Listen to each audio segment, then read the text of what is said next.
Nagaa nagaa maatiiwwan Abdii Akaadamii akkam jirtu nagaa keessanii fayyaa keessanii egaa ani barsiisaa Abdii kenneeti.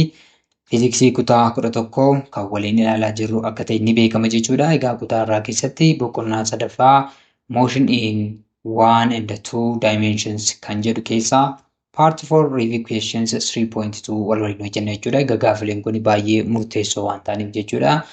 Gaafilee qormaata biyyoolessaa keessatti illee yeroo baay'ee akkaataa garaagaraatiin kan ba'an waan ta'aniif wal wajjin ilaalla jechuudha. So in today's part we will see kinematics exercise questions. Egaa kinematicsdhaan kan wal qabateedha jechuudha. Exercise kutaa irraa keessatti ilaallu jechuudha. The first one is the 5 kinematic equations. Egaa 5 kinematic equations of uniformly accelerated motion jennee kutaa darbe keessatti ilaalaa kan ture sana isaan drive godha jedhee nu gaafata jechuudha. So hunduma isaanii drive goona akkasumas immoo yeroo akkam akkamii akka fayyadamnu dogoggoroota akkamii uumuu akka hin qabne isaan faana wal qabsiisnee ni kaasne jechuudha. And also stopping distance problems. Egaa waa'ee stopping distance yookiin immoo konkolaataan tokko akkaataa itti dhaabbatu fageenya inni itti dhaabbataa jiru kontekstiiwwan garaagaraatiin wal qabsiifnee kan ilaallu ta'a jechuudha. The other is reaction time braking. Akkasuma immoo reaction time jechuudha. Fakkeenyaaf konkolaataa tokko fireenii isaa yommuu qabnu battala nuyi wanta uumame arginetti fireenii qabuu hin dandeenyu jechuudha. Gaabbiin gidduu sanatti fudhatamu ni jira jechuudha. Gaabbiin iji keenya arguu fi nuyi actionii fudhachuu yookiin immoo fireenii sana qabuu jalqabuu keenyaa jechuudha. So sanas ni barbaanna qabatama isaa gaafilee gilgaalaa keessatti ilaalla jechuudha. The other is motion with deceleration. Sochiiwwan immoo deceleration qaban yookiin immoo sochiiwwan ariitiin isaanii xiqqaataa deemu ni ilaalla jechuudha. And the train stopping scenarios. Egaa treeniin yookiin immoo baaburri yommuu dhaabbatu akkaataa inni itti dhaabbachuu danda'u fageenyota wantoota amma jenne kanaa wal qabatan ni kaasna. Finally, how to drive the formula for the distance covered in the n second. Egaa formula distance n second yookiin immoo secondii lakkoofsa ta'e wayii irratti fakkeenyaaf n second jechuun lakkoofsa ta'e n faa jechuudha. Fakkeenyaaf kun n kun 10 ta'uu danda'a, 100 ta'uu danda'a. 100ffaa irratti secondii 100ffaa irratti fageenyota tokko irra jiru akkamitti barbaadama kan jedhu kutaa irraa keessatti kan waliin ilaallu ta'a jechuudha.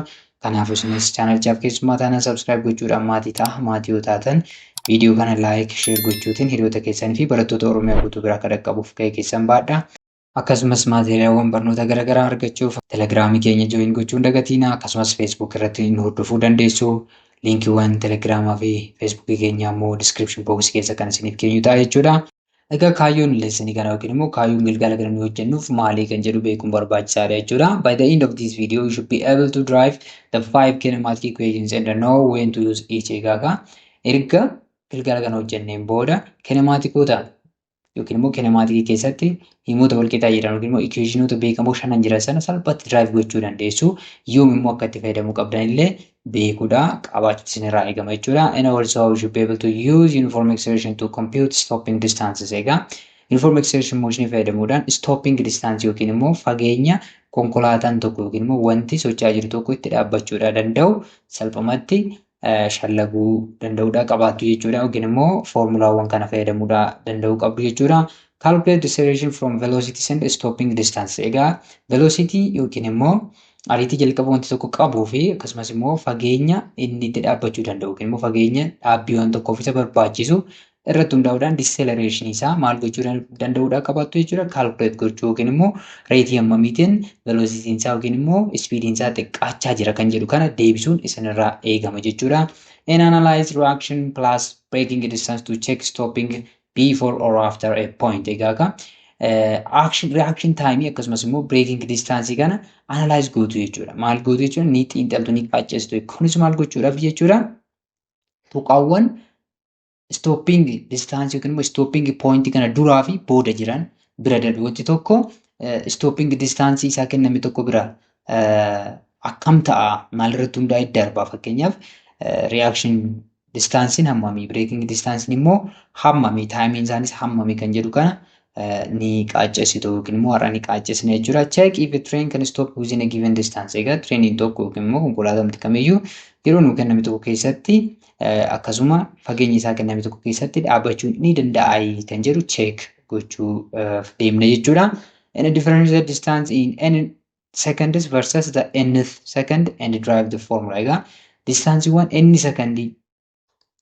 secondii 5 keessatti 6 keessatti 7 keessatti akkasuma immoo sakandii nth sakandii torbaffaa sakandii saddeettaffaa keessatti wanti tokko irratti argamu uniformly accelerated motion keessatti ni barbaanna yookiin immoo garaagarummaa isaanii ni hubanna jechuudha.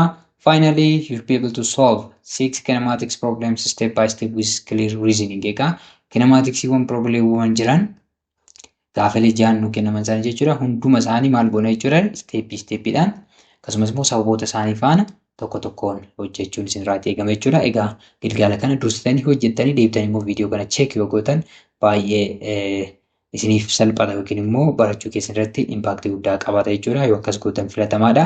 Sinaan gorsa kallattumaan gaafilee keenya hojjechuu jalqabna. Review questions 3.1 question number 1 it says like this: write the 5 kinematic equations. Maal jedha jechuudha.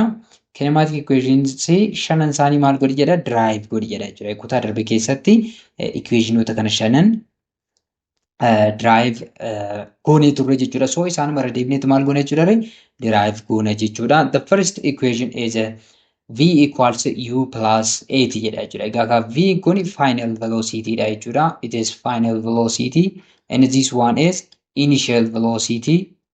Initial velocity inni kun immoo acceleration akka ta'e ni beektu jechuudha. Acceleration and t is time.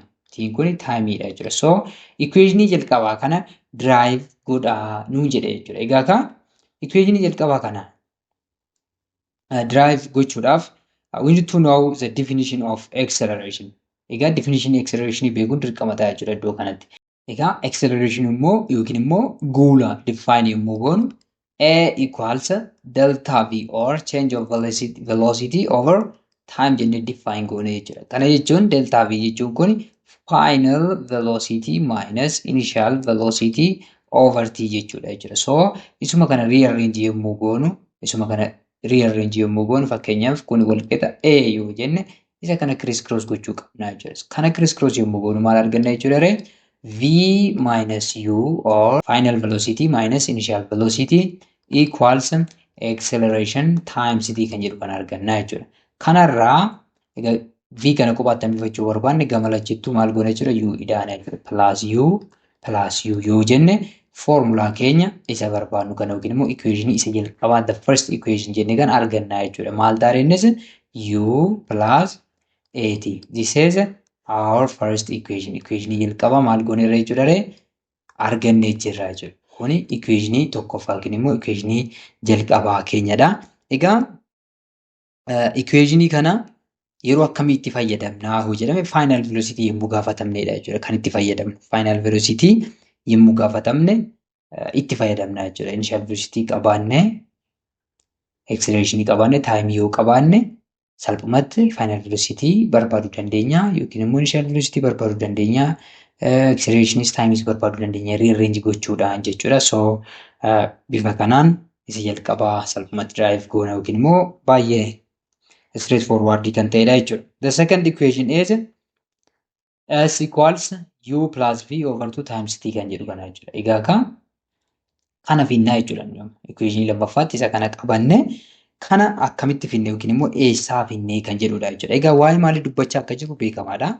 Waa'ee maalii dubbachaa jirra? Waa'ee uniformly accelerated motion yookiin immoo motion with constant acceleration dubbachaa jirra jechuudha. So in uniformly accelerated motion, acceleration is constant. Acceleration maalidha jechuudha? Acceleration constant dha jechuudha. So acceleration constant erga ta'e bakka goollee dhaabbataa ta'etti average velocity maal ta'a jechuudha? Average velocity arithmetic mean ta'a jechuudha. Arithmetic mean jechuun velocity wan qabnu lamaan initial velocity plus final velocity over 2 akka ta'e beekamaadha jechuudha. Then displacement yeroo nu kenname tokko keessatti deemamu immoo egaa hiika displacement irraa jechuudha. Displacement it is simply average velocity times time taken or total time jechuu dandeenya jechuudha. So isuma kanaan bakka buusuudha jechuudha wanti addaa homtuu hin jiru. V averaging u plus v over 2 ta'a. Maaliif? Constant acceleration fi jechuudha kun dhugaa kan ta'u malee motion hundaaf hin ta'u jechuudha. Eenyu qofaaf kuni only for uniformly accelerated motion yookiin immoo UAM jettanii qabachuu dandeessu jechuudha. So suma kana bakka V average jedhu kana U plus V over 2 tinuu bakka buusne formula asitti barreessine kana salphumatti argannaa jira. So the displacement will be U plus V over 2. This means average velocity times the given time. This is our second equation. Salphumatti bifa kanaan argamu yookiin immoo drive ta'uusaa kan nutti agarsiisudha jechuudha. Okay. The third equation is S equals UT plus 1 over 2 AT squared jedha jechuudha. Egaa sadaffaa irratti formula isa kana fudhachuutii dandeenya. Formula isa kana isaasitti barreessine kana drive gochuudhaaf maal fayyadamuudhaa qabna kan jedhu ilaaluu qabna jechuudha. To drive this formula, now we need to use both the first equation and the second equation. Equationota asitti arganne. Equationii lammaffaa kanaa fi equationii tokkoffaa asitti arganne kana fayyadamuudhaan equationii isa sadaffaa kana salphumatti drive gochuu dandeenya jechuudha. Akkamitti jechuudha? Maal goona jechuudha? Substitute V equals U plus AT into the second equation. Second equation immoo maal jedhee jennee turre? U plus V over 2 times T jennee. So iddoo V jedhu kana amma maaliin bakka buusne jechuudha? Iddoo V jedhu kana U plus AT kan jedhu kana salphumatti bakka buusne sana argannaa jechuudha. So yeroo kana S equals egaa isa kanadha jechuudha kan nuyi fudhachaa jirru U plus V jechuun immoo U plus AT. U plus AT V jechuudha yookiin immoo final velocity keenya jechuudha over 2 times T arganna jechuudha. Over 2 times T arganna. Isa kana irra raabsuudha jechuudha kan nurraa eegamu. Isa kana walitti daanee irra raabsuutu nurraa eegama. Inni kunis maal ta'a? U plus U 2U arganna. 2U plus AT over 2. Inni kun ammattuu keessa jira jechuudha. Gareen kun akkuma jirutti times T qabna jechuudha. So S will be egaa isiin keenya bifa kanaan akkam ta'a jechuudha. Kan adda adda baasnee barreessuudhaa dandeenya. 2U over 2 plus AT over 2 times T. T kun immoo hundumarra rabsamuudhaa qabdi jechuudha ammas. T kana hundumarra yommuu rabsinu sanaan dura asumatti lama lamaan salphisuudhaa dandeenya jechuudha. So T times U UT arganna jechuudha iddoo kanatti. Plus AT times T over 2 AT squared over 2 arganna. Kana jechuun formula keenya arganne yookiin immoo drive goonee irraa jechuudha. Kunis maal ta'a? UT or initial velocity times the given time plus 1 over 2 isuma kana jechuudha. Waan addaan jiru AT squared. So the third equation can be derived through this mechanism. Mechanism yookiin immoo manda kana fayyadamnee salphumatti equationii sadaffaas maal gochuu dandeenya jechuudha? Derive gochuun ni danda'ama jechuudha. Let's move on to equation number 4 or equation 4. Equation 4 keenya immoo maal ta'a? S equals VT minus 1 over 2 AT squared jechuudha. Ammas maal fayyadamna jechuudha? Equation 1 fi equation 2 fayyadamna jechuudha. Even equation dhuma tokkoffaa kana U dhaaf drive gooneet kallattumaan itti fayyadamna jechuudha. Maal fayyadamna jenne iddoo kanatti? We need to use equation 1 and equation 2. From equation 1, we have V equals U plus AT. When we rearrange this formula, we can get U equals V minus AT. U keenya kanaan barbaadamuu ni danda'a jechuudha. U keenya kanaan barbaadamuu ni danda'a. Kanaafuu maal goone jechuudha? Substitute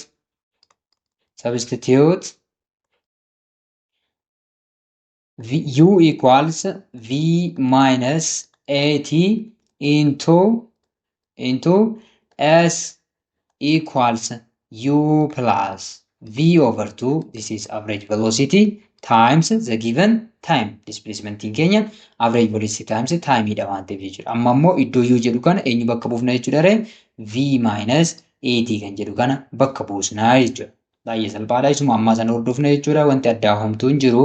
S equals u kan jedhu amma maal qabna ree v minus at qabna jechuudha.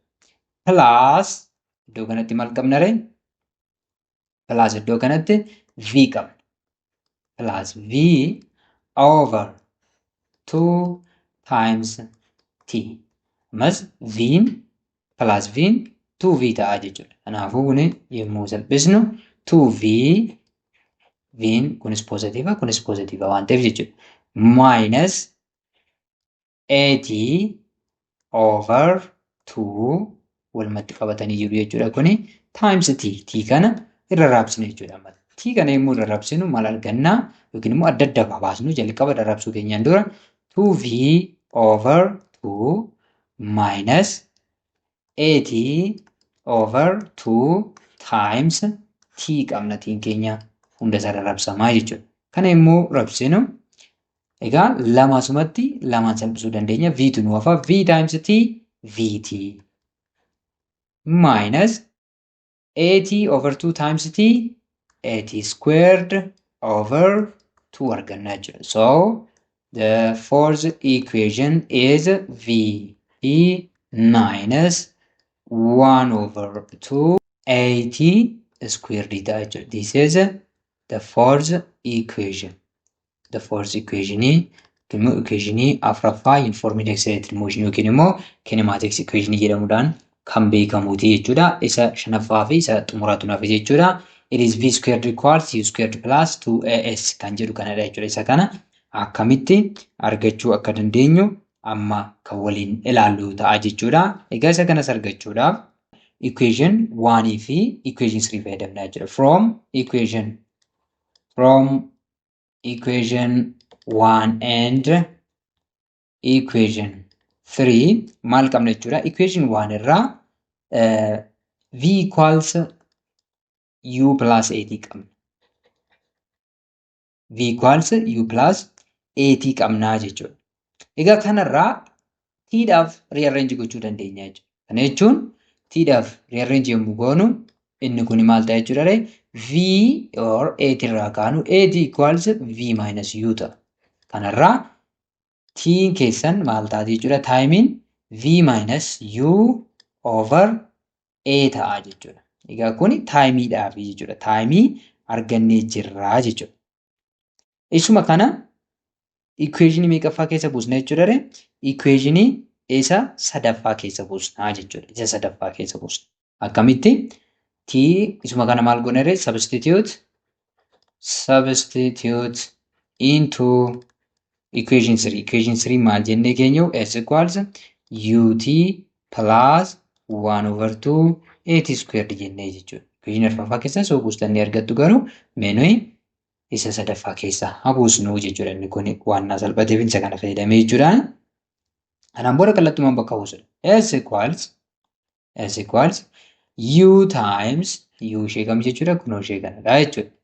Times t jechuun amma v minus u over a dha. V minus u over a plus 1 over 2 a times t jechuun ammas v minus u over a. V minus u over a square d dha jechuudha. Kanaafuu amma of eeggannoodhaan square gooneet maal gochuudha jechuudha? Calculation keenya itti fufuudha jechuudha. Kana yommuu rarrabsinu isa jalqabaa kana u times v uv okay minus u squared over a ta'a jechuudha. Over a ta'a jechuudha. Plus 1 over 2a 1 over 2a isa kana square gochuu qabna jechuudha. Kana square gochuudhaaf maal goona jechuudha? V into v minus u times minus u into v minus u over a squared. Kun immoo akkuma jirutti maal ta'a jechuudha? Squared ta'a jechuudha. Over a squared. Isa kanaan keenya jechuudha. Kana salphisuudha jechuudha. Kanaan booda kan nu gaafatu s equals uv minus u square over a plus 1 over 2a Isa kana arrabsuudha. V times V squared. V squared minus UV, V times U jechuudha. Minus UV minus UV kunoo asitti negative U times positive V negative UV ta'a jechuudha. Plus U squared. Plus U squared over isa kanaaf jechuudha. Over square D qabna jechuudha. Isa kana salphisuutu nurraatii eegama jechuudha. So isa yommuu salphisnee keenyu maal arganna jechuudha. S equals UV minus U squared over A plus V squared minus 2UV egaa negative UV lamatu walitti aananii waan jiraniif jechuudha. Plus U squared over 2A arganna jechuudha. Egaa kanarra geenye kana hawaaxaasaa fayyadamnee maal gochuudha jechuudha. Hawaaxaasaa baasnee walitti hidhuudha jechuudha. So LCM'n A fi 2A maal ta'a jechuudha. 2A ta'a jechuudha salphumatti. So 2A ta'a jechuudha. S equals jennee iddoo kanatti 2N dhaaf 2dha. 2 times UV minus U squared plus jennee 2N 2F tokko waan ta'eef equation gubbaarra jiru sana akkuma jirtu barreessinaa jechuudha. V squared minus 2UV plus U squared ta'a jechuudha. So kana diddiirsinee asumatti yommuu barreessinu maal arganna jechuudha. 2UV 2 times negative U squared negative or minus 2U squared plus isa gubbaa jechuudha. V squared minus 2UV plus U square qabna jechuudha. Over 2A jira jechuudha. Egaa isa kana salphifachuutu nu hafaa jechuudha. Kanaan booda so termiiwwan lama asii wal fakkaatu jechuudha. Asii 2UV'n positiiva, asii immoo negative 2UV'n negatiiva jechuudha. So kun lamaan maal wal godhu jechuudha. Kallattumaan 0 wal taasisuu jechuudha. Ammas U square kan jedhu termii wal fakkaataa qabna. Isaan lamaanis walitti daana jechuudha. So maaltu nu hafa jechuudha. Negative 2U squared plus U squared asitti immoo maaltu nu hafa? V square positive nu hafa jechuudha. Plus V squared over 2A nu hafa jechuudha. Isa kana yommuu salphisnu negative 2U squared plus U squared maal ta'a jechuudha? Negative U squared nu hafa jechuudha. Karaa biraatiin V squared positive waan ta'eef dursinee fudhachuu dandeenya. V squared asitti immoo maal ta'a jennee negative 2 plus 1 negative 1 dha waan ta'eef minus U squared over 2A arganna jechuudha. 2A arganna. Kanaafuu kuni wal qixa maal jechuudha? S jechuudha gama biraati. S jechuudha. Egaa amma kana isa kana criss cross goonaa yookiin criss cross baasnee yookiin rearrange goona jechuudha. So 2AS equals V squared minus U squared jechuu dandeenya jechuudha. Kanaafuu V squared dhaaf yoo keenye equation bira geenye jechuudha. V squared dhaaf qofa yoo geenye maal ta'are? V squared equals isheen tuni positive taate gamatti ceetii U squared plus 2AS jennee the final and the fifth equation keenya bifa kanaan barbaadna jechuudha. Egaa equationota kana barbaaduun baay'ee salphaadha. Akkaataadhuma isaanitti shallagaman beekuu duwwaa nu gaafata jechuudha. Okay, let's move on to question number 2. It goes like this. It is found experimentally that if a street surface is dry, a good driver can safely decelerate an automobile with reasonably good tires at the rate of about 4.57 meters per second squared. So, for a car moving at 60 kilometers per hour, what should be the minimum distance between two cars so that they won't crash during a sudden stop? Egaa eksperimentiidhaan yookiin immoo yaaliin gaggeeffamee kan argame daandiin goggogaa ta'e tokko akkasuma konkolaataan gommaa gaarii yoo qabaate seefilii yookiin immoo balaa tokko osoo hin qaqqabsiisin haala barbaachisaa ta'een kan qabamuutii danda'u yookiin dissereet ta'uutii kan danda'u reetii 4.57 meters per second square tiin nuun jedhe. So konkolaataan tokko kan deemaa jiru initial velocity isaa 60 km/h yoo ta'e distaansii hammamiiti konkolaattonni lama balaarraa of eeguudhaaf kan walirraa fagaachuudhaa qaban distaansiin inni xiqqaan meeqa ta'uudhaa qaba maaliif stop distaansiin kun hin beekama stop distaansiin erga beekame konkolaataan kamiyyuu stop distaansii kana egaa inni dhageessu konkolaachistoonni yommuu deeman fageenya isaanii eeggatanii deemuu qabu kan jennu sun stop distaansii kanadha jechuudha dirqama konkolaattonni lachuu fireenii qabu yoo dirqaman stop distaansiin kun konkolaattota lamaan gidduu hin jiru taanaan konkolaataan inni duuba jiru isa fuuldura jirutti bu'uun dirqama waan ta'uufidha jechuudha. So distaansiin konkolaataa ariitii ammanaatiin deemaa jiru tokko inni konkolaataa biroo isa fuuldura jirurraa fagaachuudhaa qabu meeqadhaa jedhee nu gaafate jechuudha. So isa kana maalittiin bakka buusna jechuudha. Given wantoonni kennaman bakka buufannaa jechuudha. First we are given deceleration. Egaa acceleration keenya maal nuu kenname jechuudha. It is negative 4.57 meters per second square. Deceleration keenya isa kanadha jechuudha. And also the initial velocity of an automobile. Automobile keenya yookiin immoo automobile nuu kenname meeqa yookiin kaariin sun meeqa deema nuu jedheera. 60 kilometers per hour tu nuu kenname jechuudha. Final velocity keenya beekamaadha. Yeroo inni itti dhaabbatudha kan nuyi jedhu stopping distance barbaanna waan ta'eef final velocity keenya 0 dha jechuudha. So maal barbaanna ree? The required one is distance dha jechuudha. The required one is distances yookiin immoo displacement barbaanna jechuudha. So displacement kana barbaaduudhaaf gara solutionitti yommuu seennu solution jalqaba maal gochuu qabna jechuudha ree? Isa kana gara meter per secondiitti convert gochuudhaa qabna jechuudha. So kana jechuun step 1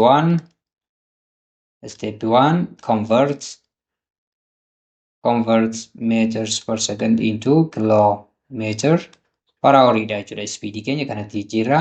Kana jechuun 60 kilometer per hour jechuun 60 baay'isuu 1000 egaa meetiratti yommuu jijjiirru over houriin tokko immoo meeqadha jechuudha ree? 3600 secondiidha jechuudha. So isa kana yommuu baay'istan xumura irratti iyyuun keessan 16.67 meters per second dha. This is our initial velocity of the car. Egaa wantoota qabnu ilaalla. Acceleration nu kennameera. Initial velocity nu kennameera. Final velocity beekamaadha 0 dha jechuudha. Timing qabnu kanaafuu bakka timing hin jirretti equation isa shanaffaa fayyadamna jechuudha. So using equation 5 egaa equation 5 maal jedha? V squared equals U squared plus 2AS jedha jechuudha. So kanarraa V squared keenya 0 dha jechuudha. V keenya yookiin immoo final velocity keenya 0 ta'a waan ta'eef jechuudha. Dhumarratti konkolaataan sun ni dhaabbata waan ta'eef jechuudha. So 0 equals U squared plus 2AS dha jechuudha. So isa kana rearrange yommuu goonu maal arganna jechuudha ree?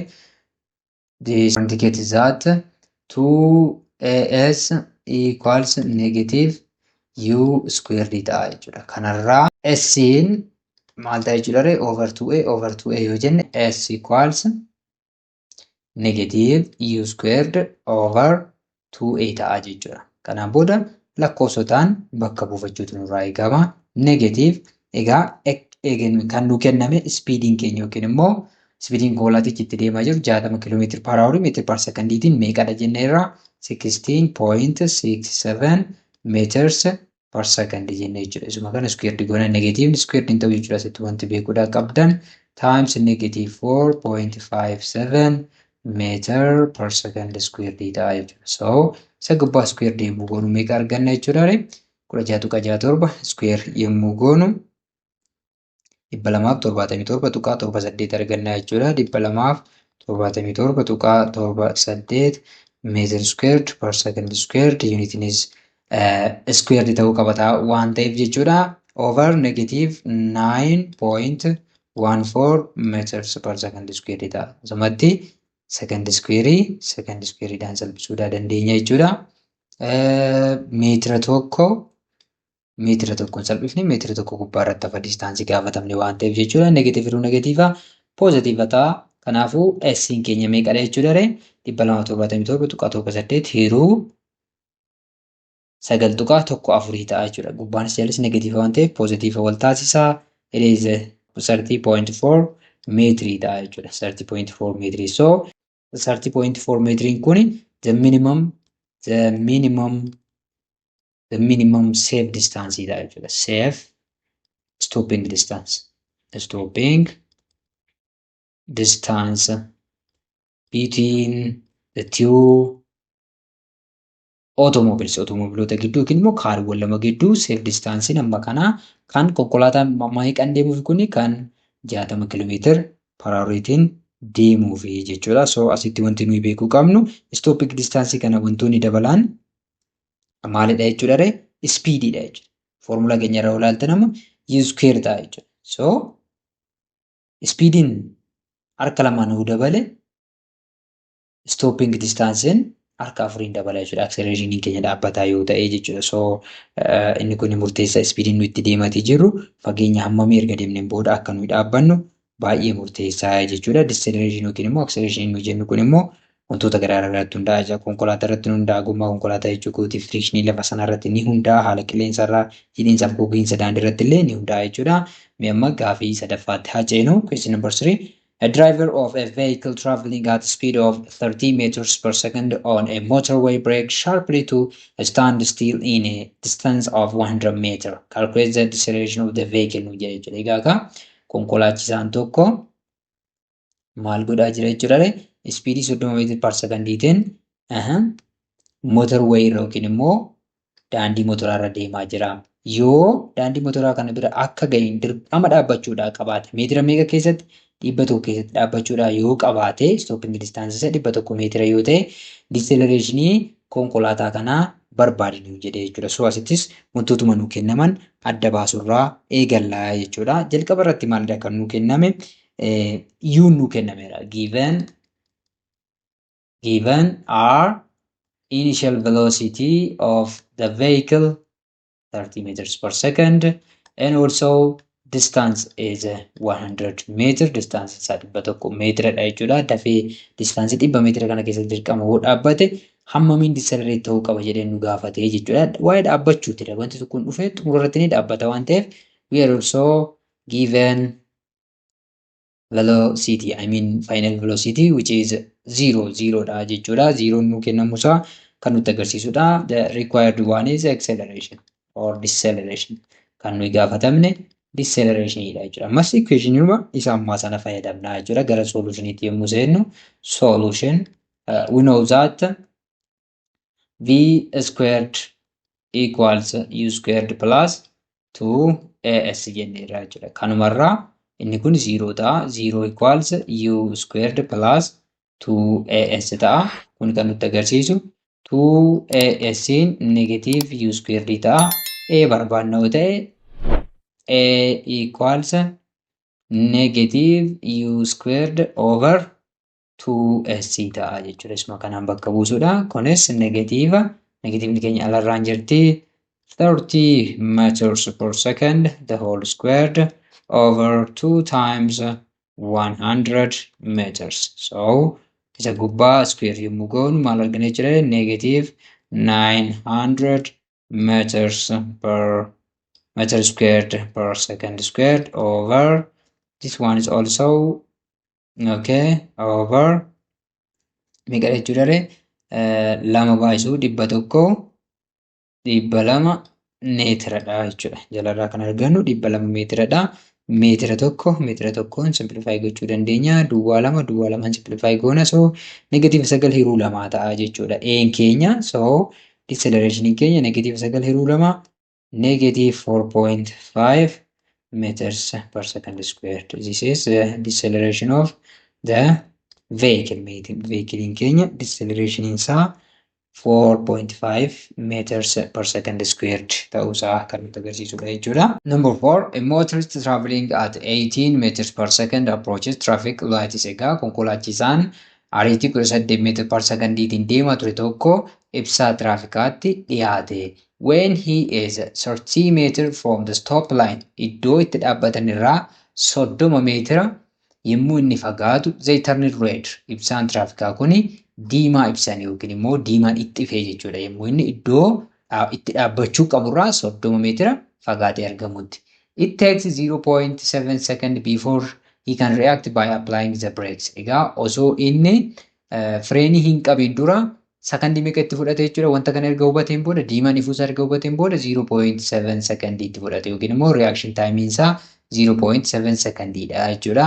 The car slows down at the rate of 4.6 meters per second squared. Egaa kaariin kun yookiin konkolaataan kun immoo slow down ta'a kan jiru yookiin immoo decelerate ta'a kan jiru 4.6 meters per second squaredhaan yoo ta'e how far from the stop line will he come to rest and on which side of it jedha. Egaa stooppii laayinii kanarraa yookiin immoo iddoo isaarratti dhaabbatan kanarraa hammam fagaateet dhaabbachuudhaa danda'a.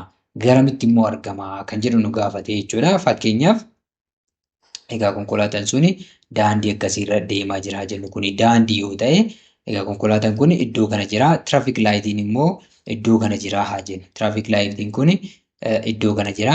Egaa yommuu traffic lightiin kun diimaa itti ibsu, traffic lightiin kun diimaa yommuu ibsu eessa jira jechuudha konkolaataan kun eessa jira stop line irra jechuudha. Stop linein idduma kanadha haa jennuuti. Fakkeenyaaf stop line kanarraa 30 meetira fagaateet argama jechuudha. Yommuu itti buutti 30 meetira fagaateet argama kuni daandiidha hoo jennee jechuudha. Egaa ariitiin isaa 18 meetira per secondiidha nuun jedheera. Erga immoo diimaan ifuusaa kana argee fireenii qabuudhaan dura reaction time isaa 0.7 secondii itti fudhate. Deceleration isaa 4.6 yoo ta'e maal barbaadu nuun jedheere? Stop line mee idduma kana jennee fudhannu ammaaf akka nu mijatuuf asis ta'uu danda'a jechuudha. Naannoo kanas ta'uu danda'a. So iddoo kana yoo ta'e stop line kanarraa hammam fagaatee argama? Garamitti? Gara bitaatti moo gara mirgaatti? Bira darbeetti moo osoo bira hin gahinii kan jedhu nu gaafachaa jira jechuudha. Salphumatti so kallattumaan calculate gochuudha dandeenya jechuudha. Wantoota nu kennaman adda haa baafannu. Given egaa giivenoota keenya asitti lafa haa kaawwannu. Jalqaba irratti maalidha kan nu kenname? U is 18 meters per second.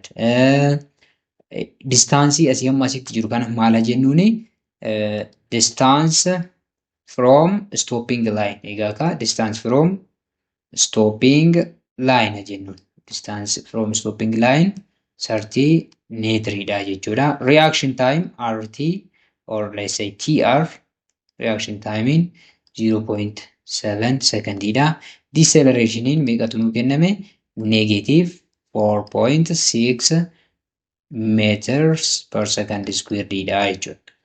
Isa kanadha jechuudha. Gara furmaatatti yommuu seennu solution we know that solution egaa kama total stopping distance keenya reaction distance plus braking distance akka ta'e ni beekna jechuudha. Amma kan nuyi gaafatamne iddoo kanatti amma wanta gaafatamne adda haa baasnu.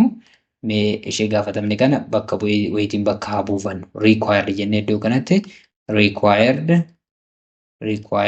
x fageenya kaariin kun eenyurraa reference frame keenya eenyudha jechuudha. Amma lakkoofsa keenya kan ibsinu from stopping line jechuudha. X kanadha jechuudha. So x keenya kun maal ta'a jechuudha salphumatti x keenya total stopping distance barbaadu qabna jechuudha. Total stopping distance d total jennu kun amma total stopping distance minus distance from stopping line jechuudha. Egaa inni kun distance total stopping distance jedhatanii naa qabattu isa kana. Isa kana immoo distance from stopping line iddoo kana jechuudha. Isa kanaan argannaa jechuudha. Egaa isa kanaan argannaa kan argachuudhaaf jalqaba irratti maal gochuu qabna jechuudha? Reaction distance beekuu qabna jechuudha. Stepin duraa maalidha jechuudha? Reaction distance beekuu qabna jechuudha. Step 1 jennee reaction distance DR barbaaduu qabna jechuudha. Reaction distance beekamaadha. Akkamitti arganna? U egaa ariitiin keenya hundumaafuu dhaabbataadha jechuudha. Times TR. Reaction distance initial velocity of the car times the reaction time dha jechuudha. Reaction time keenya immoo meeqatu nu kenname? 0.7 secondii nu kenname jechuudha. U jechuun 18 meters per second times 0.7 secondii dha jechuudha. Secondiitiin baddi isa kana yemmuu baay'isnu reaction distance meeqadha jechuudha? 12 tuqaa 6 meetira. Osoo fireeniyyuu hin qabiin konkolaataan kun meetira 12 deema jechuudha. Tilmaamaan kun 30 yoo ta'e naannoo kana qaqqabee fireeniyyuu hin qabamin jechuudha. Konkolaataan kun deemee dhufee jechuudha. Okay. Step 1 xumurreerra. Step 2 irratti step 2 maal barbaaduu qabna jechuudha? Braking distance barbaaduu qabna jechuudha. Braking distance. Egaa reaction distance arganneerra. Braking distance immoo argachuudha qabna jechuudha. Braking distance kun hamma dhaqee konkolaataan dhaabbatutti distance inni deemuu danda'u jechuudha. Kanas formula kan fayyadamne jechuudha. V squared kan jedhu sana yookiin immoo equationii shanaffaa keenya fayyadamuudhaan barbaaduu dandeenya jechuudha. So V squared equals U squared plus 2S. Egaa yommuu dhaqee veehikiliin kun dhaabbatutti V squared keenya 0 ta'a jechuudha. 0 equals U squared plus 2S ta'a. Kanarraa S keenya salphumatti maal ta'u nutti agarsiisa? Negative U squared. S kun isa kamidha jechuudha reemma? Braking distance dha jechuudha. Braking distance. Meeshee kanaan DB jennuuni jechuudha. DB equals U squared over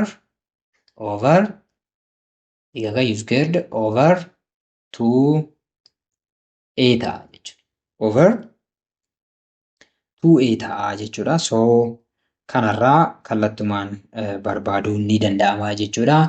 U squared keenya 18 meters per second the whole square taati jechuudha. 18f negative nalarraan jirti 2 times negative 4.6 meters per second square taati jechuudha. So kan gubbaa kana squared yommuu goonu meeqadha arganna?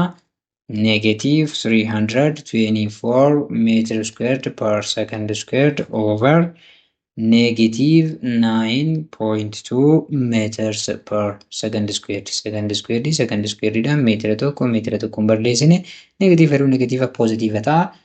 Braking distance meeqa ta'a jechuudha? 324 tuqaa 2 ta'a jechuudha. Kunis 35.2 meetiridha. Kuni maalidha jechuudha?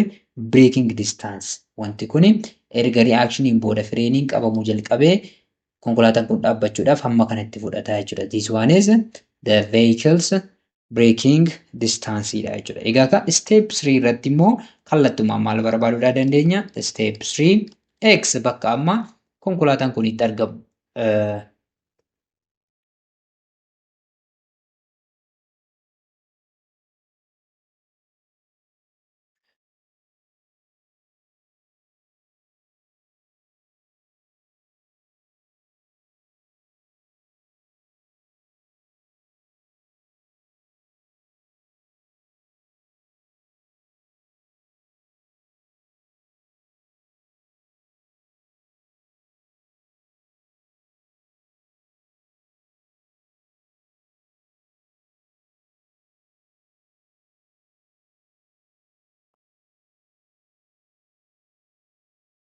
Okay. Step 3 irratti immoo maal barbaanna? Total stopping distance. Total stopping distance. Total stopping distance maal ta'a jenneerare? DS total jennu. Total stopping distance equals to DR plus DB ta'a jechuudha. Reaction distance plus braking distance ta'a jechuudha. Ana egaa reaction distance keenya gara oliitti meeqa arganne jechuudha? 12.6 meetira arganne jechuudha. 12.6 meetira plus asitti immoo DB keenya meeqa arganne? 35.2 meetira arganne. So DS total stopping distance is kana lamaan 12.6 ida'uu 35.2 walitti ida'uudhaa qabna jechuudha. Isaan lamaan yommuu walitti ida'anu 47.8 meters ta'a jechuudha. Kuni fageenya waliigalaati jechuudha. Egaa konkolaataan kuni egaa erga maaltu jalqabe? Waliigala erga bakka jiru kanarraa 30 meetira kanarraa ka'ee hamma eessatti deeme jechuudha? Fageenya haana inni deeme mee diyaagiraamiidhaan haa agarsiisnu halluu biraa fayyadamne. Kanaafuu konkolaataan kun amma eessa jira jechuudha? Iddoo ture kanarraa dhufeet kana naannoo kana darbeet meeqa jira jechuudha? 44.8 meetira tuqaa kanarra ga'ee jira jechuudha. Egaa amma kan gaafiin keenya kan nu gaafate stop line irraa hammam fagaateera garamitti fagaate nuyi stop line keenya iddoo kana jennee kaane so x keenya amma iddoo kam jechuudha ishee kanadha jechuudha kanarraa ka'uudhaan amma x keenya maal taatere nu salphateera jechuudha so step 4 irratti x salphumatti barbaaduu ni dandeenya jechuudha step 4 maaltu nu afeere amma x equals to total stopping distance minus distance from stopping line jalqaba stopping line irraa distance inni qabu sana yookiin immoo nu distance keenya walii galaa kana iddoo kanarraa kaanee safarre waan ta'eef bakka inni irraa fagaatee argamuuf walii gala kanarraa paartii 30 meetira jettu kana hir'isuudha jechuudha sanaan booda lakkoofsa kana argannaa jechuudha okay kallattumaan isaan bakka buusna lakkoofsan immoo bakka buusnu tootaliin keenya meeqa jedha 47.8 meters minus okay distance from stopping line immoo 30 meetri ture jechuudha kanaafuu x yookiin immoo kan amma konkolaataan stopping line irraa fagaatee argamu meetira meeqa jechuudha 17.8 meetiradha jechuudha so isa kana diyaagiraam irratti immoo argisiisnu isheen kun fageenyi iddoo kanaa hamma iddoo kanaatti jirtu tuni meeqa ta'uu ishee nutti agarsiisa 17.8 meetirii ta'uu nutti agarsiisa jechuudha egaa garamitti argamaa isa jedhuuf kunoo bira darbeet argamaa jechuudha bira darbeet argama okay the motorist will stop beyond the stop line stop line bira meeqan darbeet 17.8 meetirii darbeet dhaabbataa jira fakkeenyaaf stop linein iddoo kana yoo ta'e inni immoo stop line kana bira meetira 17 bira darbeet tiraafikiin hoo jiraate amma maal godhiniira jechuudha adabineera yookiin immoo namni kun adabameera jechuudha okay gaafii shanaffaan akkas jedha The driver of a train traveling at 40 meters per second applied the brakes as the train enters a station. The train slows down at a rate of 2 meters per second. The platform is 400 meters long. Will the train stop in time? No jedha jechuudha. Konkolaachisaan baaburaa tokko osoo baaburri 40 meters per second deemaati jiru fireenii qabuu jalqabee jechuudha. Fireenii qabuu jalqabee akka buufata seenaa jiruun jechuudha. Egaa tireeniin kun immoo reetii 2 meetir per second squaredidhaan egaa kun deceleration isaati jechuudha. Reetii jechuun 2 kana sekondii tokko fudhatan 2 meetir per second squared argattu waan ta'eef yoo hamma kana decelerate ta'aa jiraate fireeniin qabamaa jira waan ta'eef jechuudha. Pilaatfoormiin kan inni irratti dhaabbachuudhaaf umurri isaa bakka amma jiru kanarraa 400 meetira yoo ta'e dheerinni daandii isaa eeyyamamee baaburri kun yeroodhaan dhaabbachuu ni danda'a jedhee nu gaafate jechuudha. Yeroodhaan baaburri kun dhaabbachuu ni danda'a jedhee nu gaafate mee ilaalleet danda'uu fi dadhabuu isaa lafa keenya jechuudha. So mee maaltu nu kenname kan jedhu iddoo kanatti hojjennaa jechuudha.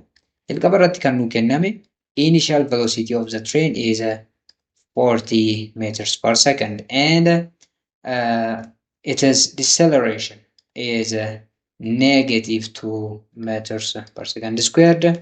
The given distance or the distance of platform is 400 meters. Isa kanatu nu kenname.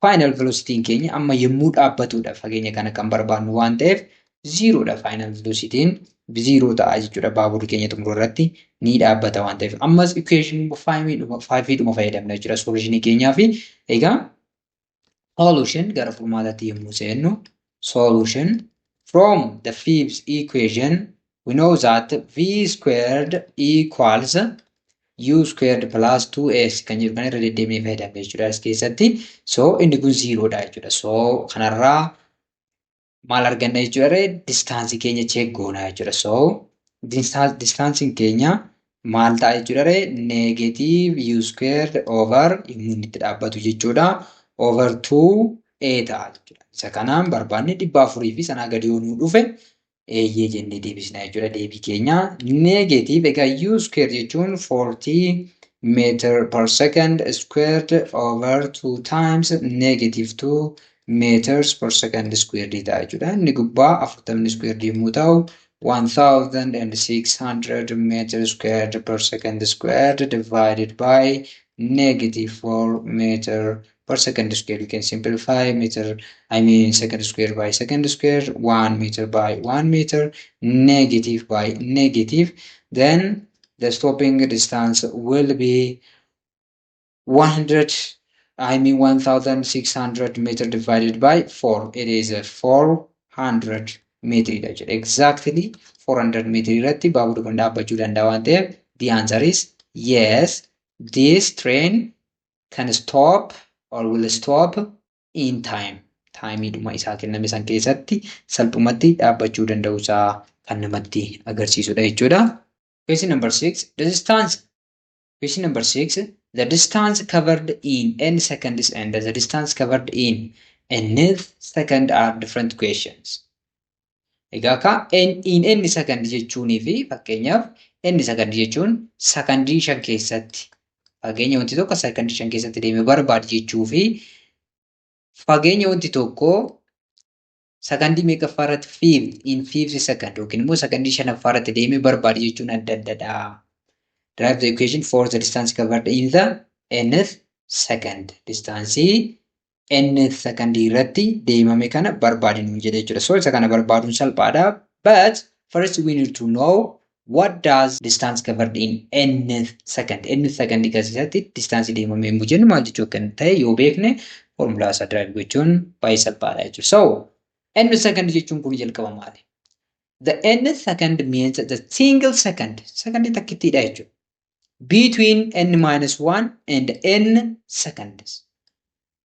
Secondii takkitti n second kan jedhu yoo argitan secondii takkitti maaliif maal gidduu jirtu n minus 1 fi n second. Fakkeenyaaf secondii 5ffaa yoo isiniin jedhe in 5 second yoo isiniin jedhe kana jechuun maal jechuudha ree? Secondii yeroo iddoo kamitti jechuudha 5 fi secondii 5ffaa fi sakandii 4ffaa gidduu kan jiru jechuudha. Sakandii tokko sakandii kana keessatti single sakandii kana keessatti fageenyi wanti sun deemaa jiru meeqadha yookiin immoo foormulaa akkamiitiin arganna kan jedhu nu gaafate. Tokko sakandiidha garuu sochiin keenya sochii uniformly accelerated motion. Wanti kun yerootti gara yerootti ariitii isaa dabalaa deema waan ta'eef haala wal fakkaataatiin sakandii jalqabaa keessatti sakandii duraa keessatti fageenyi inni uwwisuu fi sakandii lammaffaa keessatti fageenyi inni uwwisu adda adda ta'a jechuudha. So isadha jechuudha iddoo kanatti kan nu gaafate. Egaa it is straightforward. The distance covered in any second jechuun the distance an object travels in the single second between n minus 1 and n seconds. Egaa lakkoofsota walitti aanan 5ffaa isiniin jedhe 5 ta'uun isiniin jedhe sakandii meeqa gidduutti jechuudha 5 secondii fi 4 secondii gidduutti fageenya wanti suni uwwise sakandii takkitti sakandii 4 fi sakandii 5 gidduu jirtu kanatti inni deeme barbaadi jechuusaa akka ta'e beekuun barbaachisaa ta'a jechuudha. Egaa kallattumaan gara furmaataatti deemna jechuudha. Egaa isa kana beekne formulaa isaa lafa kaa'uun baay'ee salphaadha jechuudha. Jalqaba maal fudhanna jechuudha? Uniformly accelerated motion dha jechuudha. Kuni maal keessatti jechuudha? We are talking about uniformly accelerated motion. So distance in n second. N second keessatti distance deemame akkamitti arganna jechuudha ree? S equals UN egaa maalirraa nu dhufa jechuudha formulaan keenya UT plus 1/2 AT squared kan jedhu sanarraa jechuudha. Amma bakka T inni buufanna jechuudha. Sakandii isaa nu kennameera waan ta'eef. So maal ta'a kun ree? UN plus 1/2 AT squared. Inni kun kaa distaansii keessatti deemame SN keessatti deemame jechuudha. Distaansii inni keessatti deemame. Sakandii inni keessatti distaansiin deemame formulaa kana argama. UN plus 1/2 AT squared dhaan argannaa jechuudha. Isa kana arganna. Distance kan nu beekamu kan biraa in n minus 1 second. Isa kanas beekuudha qabna. Inni immoo maal ta'a? S n minus 1 maal ta'a? U into iddoo T jettu amma n minus 1 buusnaa jechuudha. Taayimiin keenya n minus 1 dha. Plus 1 over 2 a ammas t iddoo jedhu n minus 1 maal goonare squared jennaa jechuudha. Squared jennaa jechuudha. Kanaan booda isa kana erga barreeffanneen booda kan nu immoo gaafatamne distance in n second in the nth second irratti. Kana immoo kam alirraa argannare n second jechuun maal jechuudha jenneerare n second minus 1 secondiidha jechuudha. n minus 1 secondiidha. Ishee kana. n secondii jechuudha. So isuma kana lamaan distaansiin isaanuma jechuudha. So distance in n's second jechuun n's maal ta'a jechuudha s n minus s in the n minus 1 second sii ta'a jechuudha. Kanumaan bakka buusna jechuudha. So meesitti kalarii isaa haa jijjiirannu. Okay. Isa kanaa jechuudha. Inni secondii irratti sn minus sn minus 1 kanan arganna. Egaa akka fageenyitti madda buufachuuf formulaa keenya kan sn isa kanadha jenneerra un plus 1 over 2 an square. Isheen kun t osoo hin ta'in amma waa'ee t dhiisneerra tiin keenya inniitiin bakka buusti an square dha jechuudha. Iddoo kanattis akkasuma iddoo t jedhu sanas immoo n minus 1 kun amma fakkeenyaaf osoo secondii 5 ta'e n minus 1 jechuun 4 jechuudha. Eega biraan qabu. Bakka bu'een kun waan addaa isinitti fakkaachuudha. Hin qabu jechuudha. So kanuma bakka buufachuudha jechuudha. Egaa SNC sakandii 5ffaa 6ffaa yookiin immoo N kan jenne kana yookiin immoo sakandii amma nu kenname kanarratti sakandii tokkotti kanarratti distaansiin inni deemuu danda'u meeqadha kan jedhudha jechuudha kan nu gaafate. So formulaa keenya kana bakka buufanna. SN minus SN minus 1 kun 5 ta'e kun 4 jechuudha. Baay'ee complex akka isinitti fakkaanne isuma kana bakka buufachaa deemna jechuudha. SN'n meeqa jenneerra iddoo UN plus 1 over N squared jenneerra. So UN plus 1 over 2 AN squared minus U into isa kana jechuudha. N minus 1 plus 1 over 2 A into N minus 1 squared. Isa kanaan keenya jechuudha.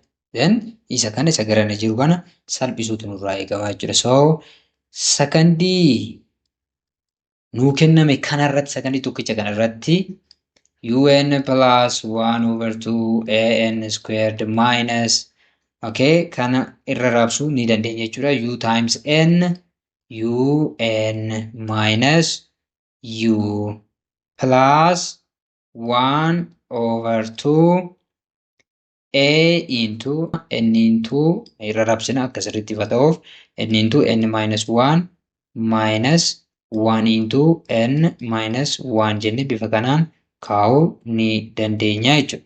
Then S sub N kan jennu kun UN plus 1 over 2 AN squared minus UN minus U plus isa kana salphisuudha jechuudha. Kaayyoon keenya guddaan amma 1 over 2 A into N times N is N squared minus N times negative 1 negative N minus negative 1 times N negative N negative 1 times negative 1 positive 1 ta'a jechuudha. So isa kanarra geenye irraa jechuudha. Amma salphisaatii deemudha.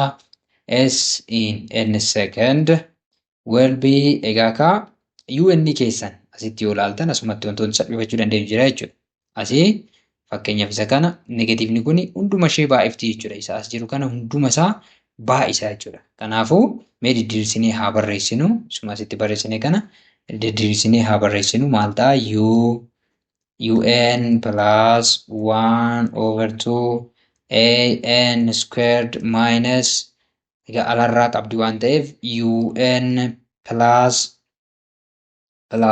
U minus 1/2a kan keessaa hunda baay'isa waan ta'eef inni kun akkasumatti dhiisna jechuudha. N square minus 2n plus 1 ta'a jechuudha.